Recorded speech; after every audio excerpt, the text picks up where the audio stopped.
Hey guys, welcome to a brand new episode. Today we're talking about something that's just been released by ELYLAND, the makers of Draconius Go, Clash and Go.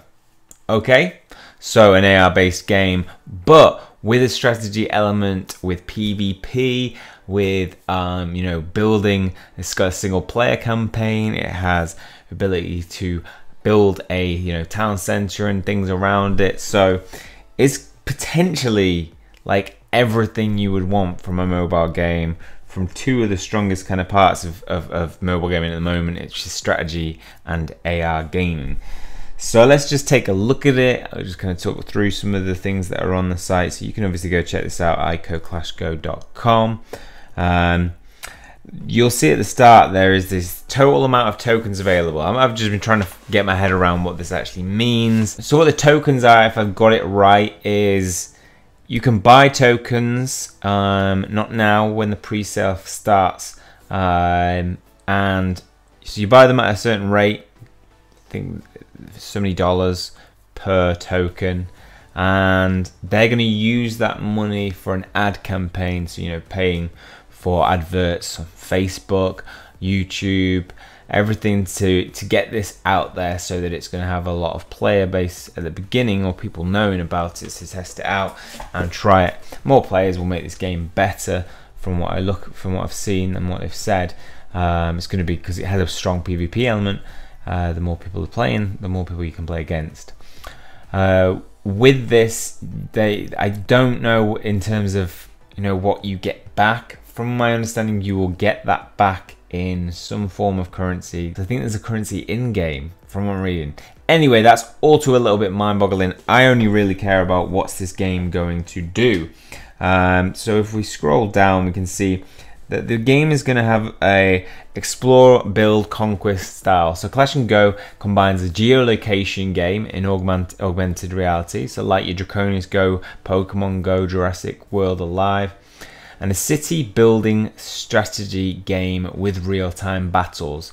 So they've used the word clash, which they don't care about taking names like Draconius Go, like taking Pokemon's Go. They've taken the Go again. They've taken Clash Royale and Clash of the Clans Clash, and we have it in this as well. So it's probably not any rights there, any copyright there, but Clash and Go, we're going to get a combination of the two. So you're likely going to see, so there's some pictures about what that will look like when we go down, and it looks pretty nice. It looks like your standard, it looks very much like Clash Royale, Clash of Clans, sorry. We've got augmented reality, so AR obviously in the same sense of as you might expect from AR games. Cross-genre gameplay, so it actually offers the ability to mix the genres, which I think is something very new and different. And I stopped playing Draconius Go because I just felt it wasn't going anywhere in terms of they were just adding creatures, and I wanted more. I wanted more from it, and this looks like that more that I was looking for. Never changing dynamic world. So this is the pre-sale and bonus structure. If you want to look at that, you can buy them. So imagine the pre-sale when that first comes out, which I believe is going to be in May. The first one, if you get the first 3 million tokens, will be at a price of between 0.7 and 0.92 cents. So they're $6 per token, but you're getting an 84.67% reduction in the pre-sale. Don't know what this means. Don't know what this means. I might invest in it though. I think it's got legs. It could be a really, really good game. Draconius Go was a good success. It just didn't have enough. It wasn't unique enough compared to like Pokemon Go.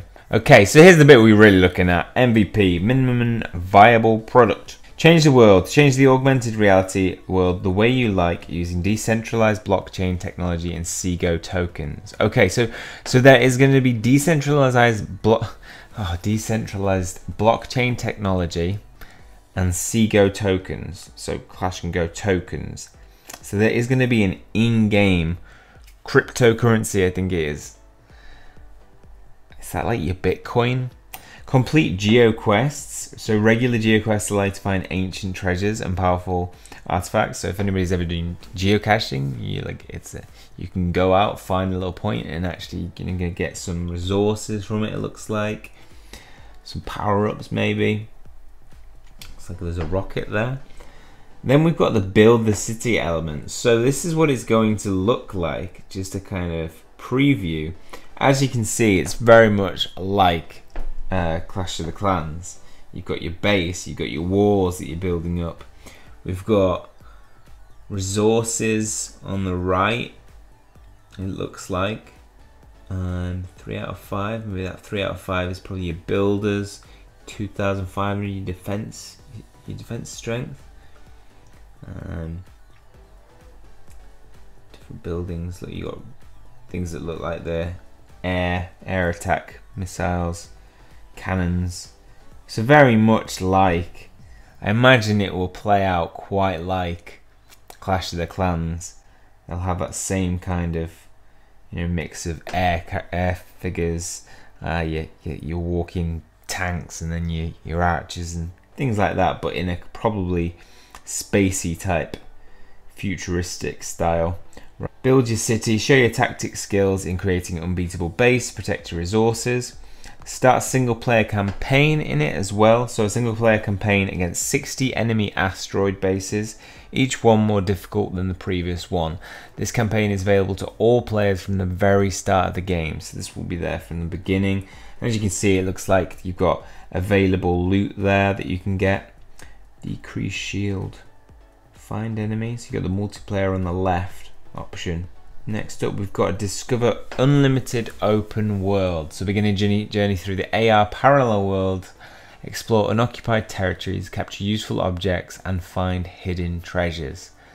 I really like this aspect of it. I think it could be so good to have that. You're going out and then you're coming back back home, and you're like using your resources that you found throughout the day to make your base stronger, make maybe your army stronger. I think it could be really cool. Then we've got join PvP battles, fight against other players and seize their resources, win special game score and get the top of the player rating. So there's going to be a rating system, which is nice. Like I said before in Draconius, one of the things that I miss is that there isn't a ranking. So you're not really striving for anything when you're beating other people, and obviously it's simulated PvP. Imagine this will play out like Clash, in that it's not simulated PvP so much, because obviously you've got a base that's defending and it's going to do what it does. Maybe it'll have an active element in that you can defend a base if you're watching it. But look at this, like overall damage 26%. We've got stars, just like Clash of the Clans. So I think they've basically taken the base successful elements of that, which I don't have a problem with, because if combining the two, they're doing something unique based on that, and that's what I would want. We've got the white paper if you are really interested in this. Obviously if you're thinking about investing into it, this is something you probably want to look at. It's a very in-depth business plan, basically, of what they're trying to create and why they're creating it, the advantages of it, disadvantages of it. Game universe backstory. So it's based on AR technology. The game takes place simultaneously in 2 dimensions. First dimension is the strategic mode, so player command a base located on an asteroid, construct buildings and defense stores, train and upgrade troops, extract useful resources, titanium and helium. The goal is to build and develop a base, an impenetrable stronghold, and not to allow other players to steal your resources, much like Clash. In the second dimension, players act like commanders of spaceships traveling near the surface of a huge planet. AR mode. On their journey around the planet, players can find various geo-referenced buildings that give certain gaming advantages to their main bases. That's going to be nice. A player can find both free and occupied other players' buildings, and they can recapture the latter as well. So other players' buildings. Also, while traveling around the planet, players can find containers with modules to upgrade buildings, units and heroes. Modules can also be crafted from certain components. I kind of want to, I'd love to just get into playing this game right away. going out and getting things that are going to make your base better, upgrade your characters. Yeah, look, I mean, look at these there. Look at these attacking units that we've got. You've got your soldiers like shooting lasers. You've got spaceships, like sort of rolling kind of tank crusher, spider little mechs. We've got again what looks like air units. So this gives a bit more of in-depth to the PvP. In-depth look at it. That looks pretty cool. We've got buildings, resources, army and defense. Building upgrades, units, engineers, ground forces, air forces, medics and heroes. Unit upgrades, nano robots. They can be used in battle in accordance to their special features. For example, heal friendly troops in a certain area, inflict damage to enemy territory. Antimatter is going to be the in-game currency of the game, which you can use for the following things. You know, increasing number of engineers, speeding up extractions, to buy modules, the same type of things you might expect to see in a game like this. Modules and artifacts, so these can be found whilst on the Go map. So if that would be really great, you know, to have things that are like your you know, back in the day when Pokemon Game came out, like your Dragonite, which was so rare. You would so rarely bump into it, and that was one of my favorite things about Pokemon Go and in Draconius Go is that waiting for something rare to come up. And you know, when you know in your head it's like a 1% chance that you're going to see it. Got the Go map, objects on the Go map. We've got antimatter pit produces antimatter, which is the in-game currency. So you can actually create the in-game currency, which is good because we want that like your coins based in Pokemon Go and Draconius. Arenas reinforce the action of buildings on main base, camps, constructors, trainers and pits. Obelisks give daily missions and weekly quests. So they've kept the obelisks element from Draconius Go and put that in, which is good because that is a great element of it. And then we've got PvP mode. So we've got the army of the attacker, and these are the troops you can take in, and then you've got your army of your defender. And PvP battle tactics, there's going to be things that you can do to make your base stronger. Strategies for defending and attacking probably. And a variety, I'd imagine there's going to be those bases which are good to take by air, some not so much. Capturing objects on the Go map. We've got a capturing base. Players from the league creates a clone of your base at that very moment.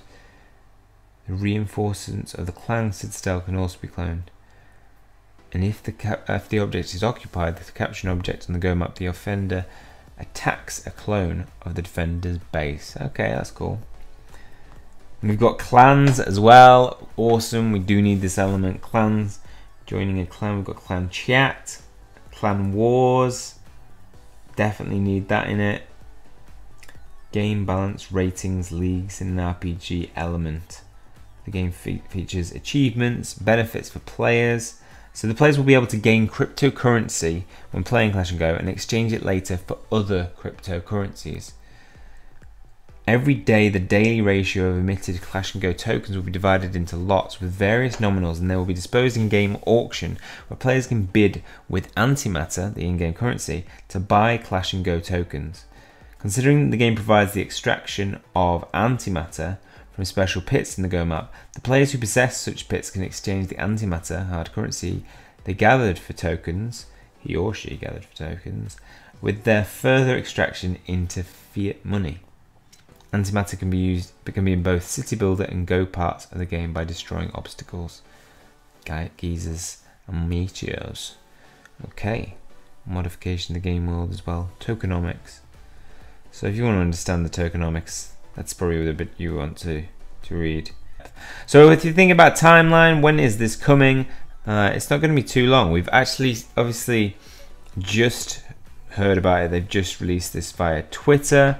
They sent it out in an email to people in the Draconius Go link. And so we've got the roadmap of how they got to the point where they are now, where they are at the current stage, and where they're going to be when it finally comes to release, and what's going to come with that release after. So we've got 2007 obviously was the foundation of ELYLAND projects released until 2017. 2017, we saw the creation of Draconius Go. In 2017, in January, so they already started this a year and a half ago almost. The Clash and Go development actually started. August 2017, alpha version release was released in 2017. Okay, so it was an alpha version released. 2018, website launch with full ICO documentation. So that's this website. 2018, obviously April now, they've done that. And then in 2018, May to June, that's when we're going to have this limited access token pre-sale, where you can buy said tokens at a rate of, those first 3 million tokens will go for $1 a piece. So if I bought 1,000, it cost $1,000, around about that, so about $780. I think it was like 0.78.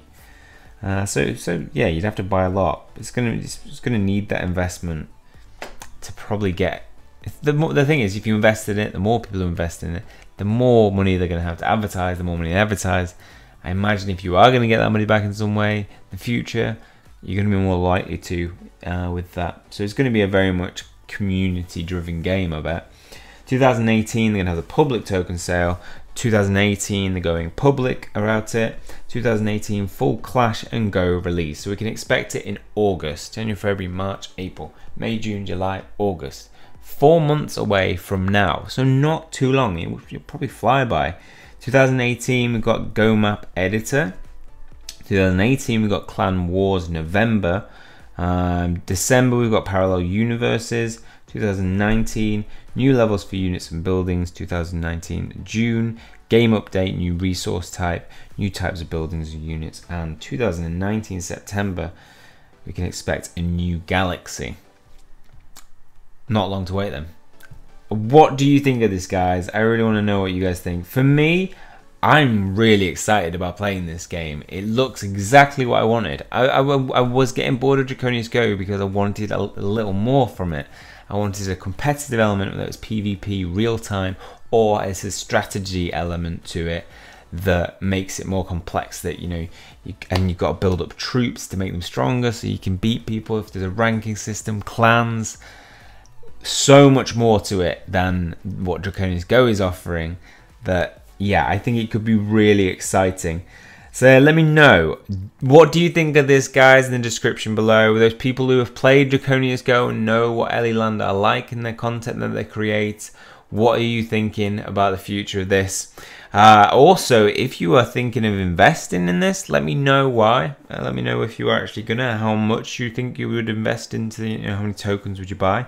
And if anybody reads this and understands the system and can give me a brief, layman's terms understanding of what this tokens, if you buy tokens, what happens later? Are you going to get that money back? Please put it in the description below. I would massively appreciate it, and I will shout you out in a future video where I can relay that to other people. I might read it. It just seems like a massive document. I probably will, but if anybody does, please put it in the description below. Okay, well, that's all for this one. Hopefully you've enjoyed it. If you have, hit that like button and hit subscribe if you want to keep up to date with future information. That's all from me. See you soon.